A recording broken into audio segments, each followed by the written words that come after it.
Pilipinong kabataan, ang pag-asa ng bayan. Sa mundong kinagkagalawan.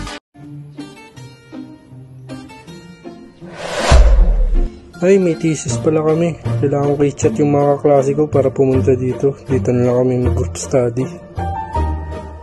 Patay ka.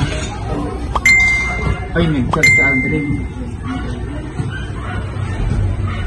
Gagawa ng thesis.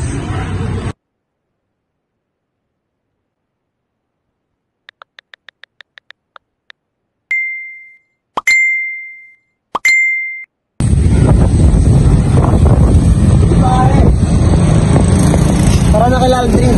Tara.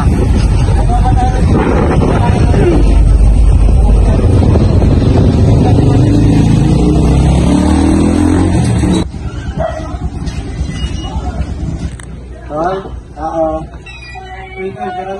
na. Pasok kayo dito, pre. Tinatain ko kayo ang gagawin ninyo sa ikaw, gagawin mo ang definition of terms. Ikaw, RRL, Review-Related Restoration. So, sumunod na natin. Sige.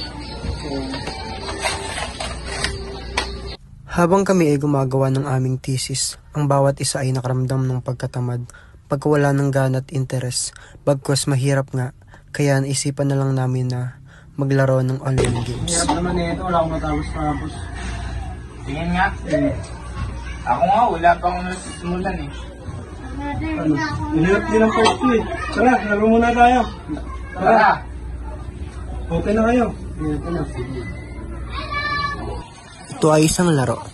Laro na kinagigiliwan ng sino man, mapabata man o matanda, kabataan sa makabagong mundo, pagpapasakop sa sistemang makabago.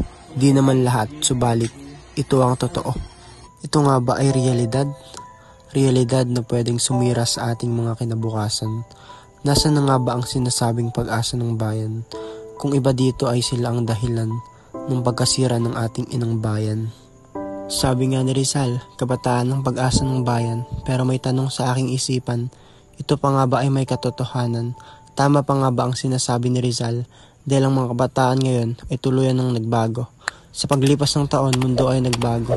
Mga kabataan ay tila apektado, tuluyang nagbago. Sa kadahilan ng apektado ng isang makabagong teknolohiya. Over a decade,